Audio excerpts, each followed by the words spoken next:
আমি আমার একটু ব্যাকগ্রাউন্ড নিয়ে বলি। সেটা হচ্ছে অনেকে হয়তো জানে না, বাট আমার যে ব্যাকগ্রাউন্ড, ওই ব্যাকগ্রাউন্ড থেকে ইউনিভার্সিটি লেভেল পর্যন্ত পড়াশোনা করাটা অনেক ডিফিকাল্ট ছিল। তো ওই সিচুয়েশন থেকে মানে চার্টার্ড অ্যাকাউন্টেন্সিতে আসা, গভর্নমেন্ট জব অথবা বিসিএস ছেড়ে, ওইটাও আমার জন্য একটা চ্যালেঞ্জিং টাইম ছিল। বাট সব কিছুর মূলে ছিল আমার মা। আমার মা ছাড়া মানে আমার এতটুকু আসা পসিবল কোনোভাবে হইতো না।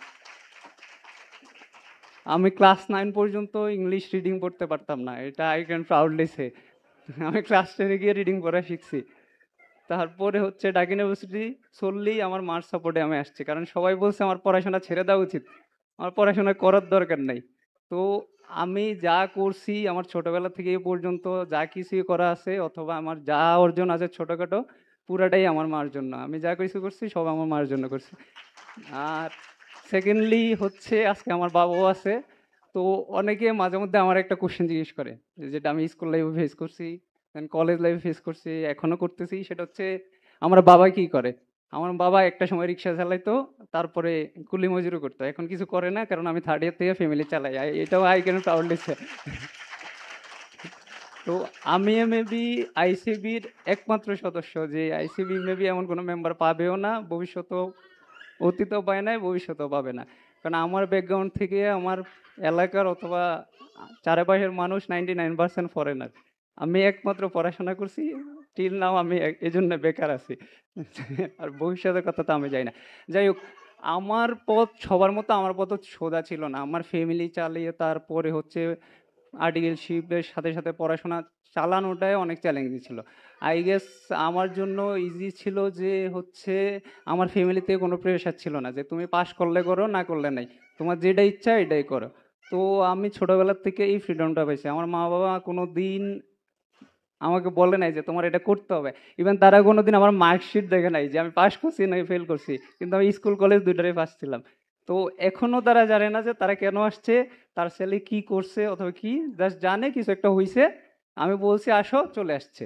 তো পুরোটার পিছনে তাদের কৃতিত্ব। আর হচ্ছে আমার জীবনে একটা ফেলিয়ার আছে, সেটা হচ্ছে আমার এত বড় এডুকেশনাল লাইফে আমি কোনো বন্ধু বান্ধব বানাইতে পারি নাই।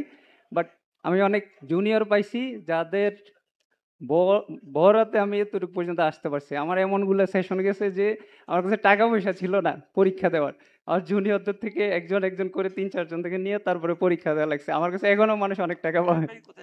জি। ও, আমার গ্রামের বাসা কুমিল্লা। আমার মাও 2 জন কুমিল্লা থেকে, সুদূর কুমিল্লা থেকে আজকে সকালেই আসছে। ওনারা আজকে রাত থেকে তারপরে চলে যাবে। যাই হোক, আপনারা মোটামুটি সবাই আমার সম্পর্কে জানেন, যার সম্পর্কে জানেন না তাদের সম্পর্কে আমি বললাম। আর যদি বলি পড়াশোনা, পড়াশোনা আসলেই কঠিন। তো পড়াশোনার সাথে সিএ পাস করার জন্য খালি পড়াশোনা না, পড়াশোনার সাথে কপালও লাগে। আই থিঙ্ক আমার ক্ষেত্রে তিনটাই ফেভার করছে। একটা হচ্ছে পড়াশোনা, দুই হচ্ছে মানুষের দেওয়া, আর 3 নাম্বার হচ্ছে কপাল। তিনটা যখন ফেভার করছে তখনই আর কি লেগে গেছে।